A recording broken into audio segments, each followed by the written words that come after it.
दोस्तों, जब भी अमीर देशों और अमीर लोगों की बात की जाती है तो सबसे पहले आपके दिमाग में किस देश का ख्याल आता है? बेशक अमेरिका, इंग्लैंड, कनाडा या फिर जापान जैसे देशों का नाम आता होगा, लेकिन दुनिया में ऐसे भी देश हैं जिसकी दौलत के आगे अमेरिका और थाईलैंड भी फीके पड़ जाते हैं। दोस्तों, आज हम आपको एक ऐसे देश के बारे में बताएंगे जहां पिता अपनी ही बेटी से शादी कर लेता है। इस देश के कुछ संगठनों ने एक व्यक्ति को मारने के लिए 24 करोड़ का इनाम रखा था। अगर आप किसी महिला को कुछ समय के लिए अपनी पत्नी बनाना चाहते हैं तो आपको इस देश में जाने की जरूरत है। यहाँ आप पैसों के दम पर किसी भी महिला को कुछ दिनों के लिए अपनी पत्नी बनाकर रख सकते हैं। यहाँ की महिलाएं बेहद ही खूबसूरत हैं और 70% आबादी 30 साल से भी कम उम्र की है। तो दोस्तों, आज हम आपको जिस देश के बारे में बताने वाले हैं उसका नाम है ईरान। ईरान के बारे में आज हम कुछ बहुत ही मजेदार फैक्ट्स आपको बताएंगे जिन्हें जानकर आप हैरान रह जाएंगे। दोस्तों, एक बार ईरान के कुछ संगठनों ने ब्रिटिश के लेखक सलमान रशीद पर एक इनाम रखा था कि जो इन्हें जान से मारेगा उसके बदले उसे 24 करोड़ रुपए इनाम में दिए जाएंगे। दोस्तों, इस लेखक पर इतना बड़ा इनाम रखने का कारण था कि सलमान रशीद ने अपनी एक किताब द साइनेटिक वर्सेस में इस्लाम के नबी मोहम्मद पैगंबर के बारे में बुरी बातें लिखी थी। दोस्तों, ईरान एक मुस्लिम कंट्री है जो दुनिया का 18वां सबसे बड़ा देश है और साथ ही ईरान दुनिया का सबसे बड़ा नेचुरल गैस उत्पादक है और तेल भंडार के मामले में ईरान चौथे नंबर पर आता है। ईरान की कालीन दुनिया भर में निर्यात की जाती है।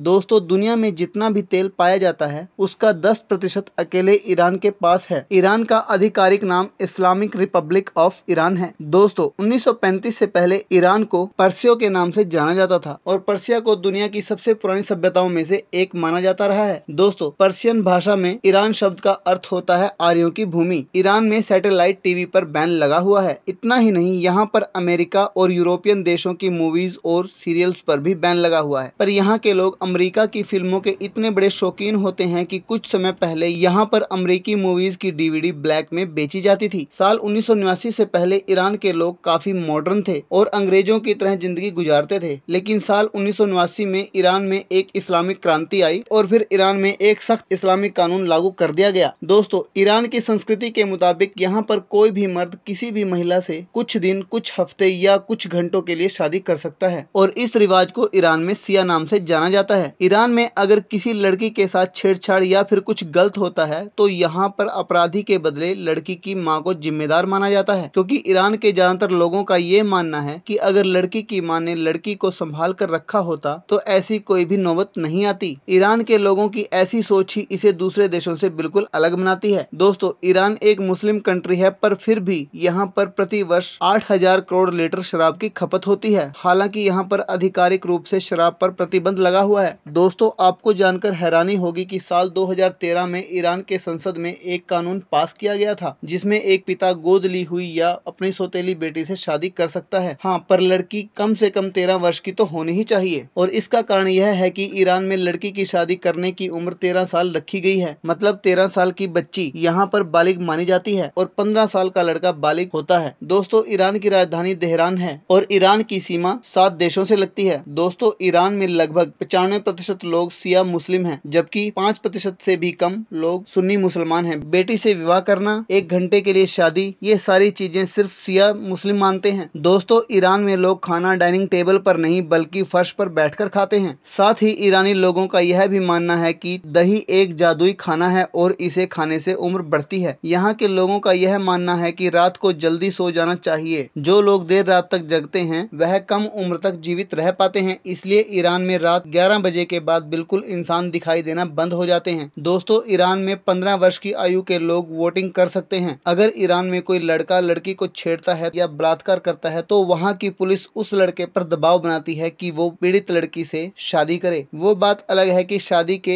1 घंटे बाद पुरुष उस महिला से तलाक ले सकता है। तो दोस्तों, अगर आपको वीडियो अच्छी लगी हो तो वीडियो को लाइक और शेयर करें और साथ ही साथ हमारे चैनल को सब्सक्राइब करना ना भूलें। धन्यवाद।